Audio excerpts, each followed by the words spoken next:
Hi, I'm Clifford L Marshall II for CLM TV, here interviewing one of the top business owners here in Harlem, Clara Villarosa. And Clara has an extensive background in business, so hi Clara, how are you? I'm fine. Matter of fact, I think I'm great. You're doing great, huh? Yes. Great. So Clara, give the folks here a little bit about your background. I know you have an extensive background. Right. I started out as a psychiatric social worker. Okay. However, it changed.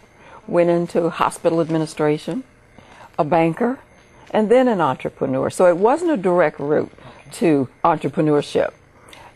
But however, in each job situation, I learned something that benefited me in being an entrepreneur. Okay. Now tell us about the biggest entrepreneurial endeavor that you did, because everyone knows you by that. Well, the biggest one is in Harlem. Okay. But I started in 1984 in Denver, Colorado. And that was a small store.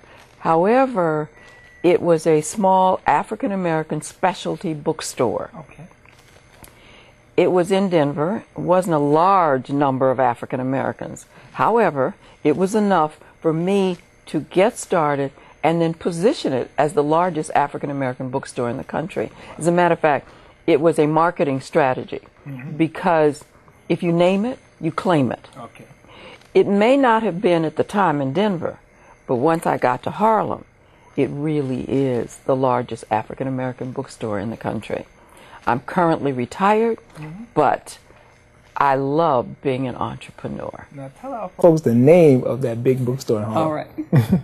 I woke up in the middle of the night, and I was trying to think of what to call it.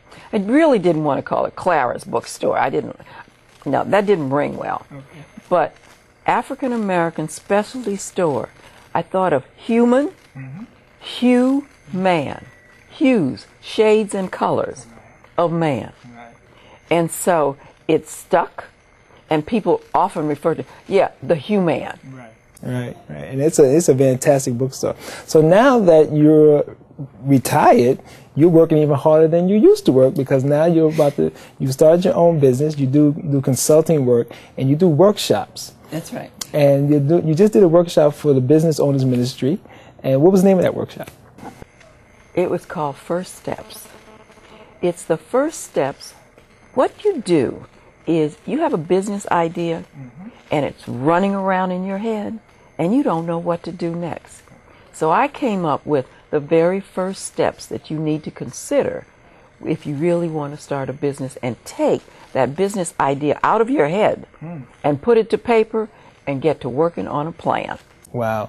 And then you decided to write a book. That's right. And what's the name of your new book that's coming out? Down to Business. Okay. And you have some steps in Down to Business. That's right. And I have 10 steps. Okay.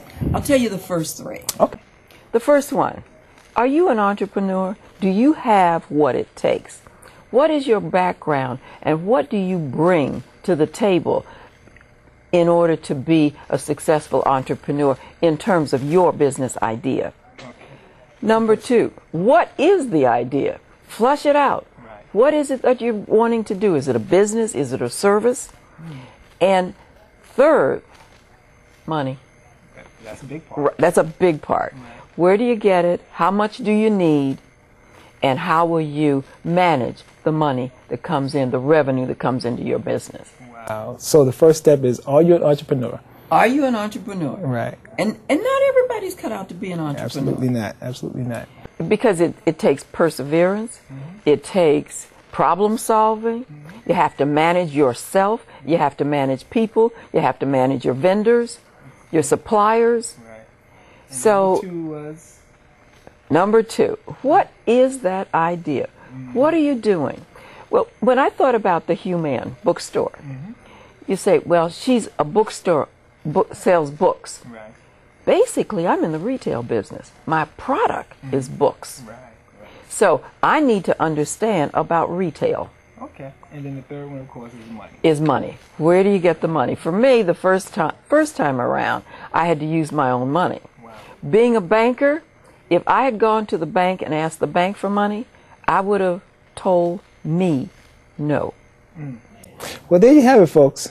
Clara Villarosa, one of the top business owners. She started one of the top black-owned bookstores in the country. It's now here in Harlem called the Hue-Man Bookstore. And if you want more information about Clara's books or any of her workshops, you can go to my website. It's right there on the screen. And then I will give you all the information you need to get in contact with this lovely lady. Clara, thank you for this interview. No, thank you for the opportunity. Right.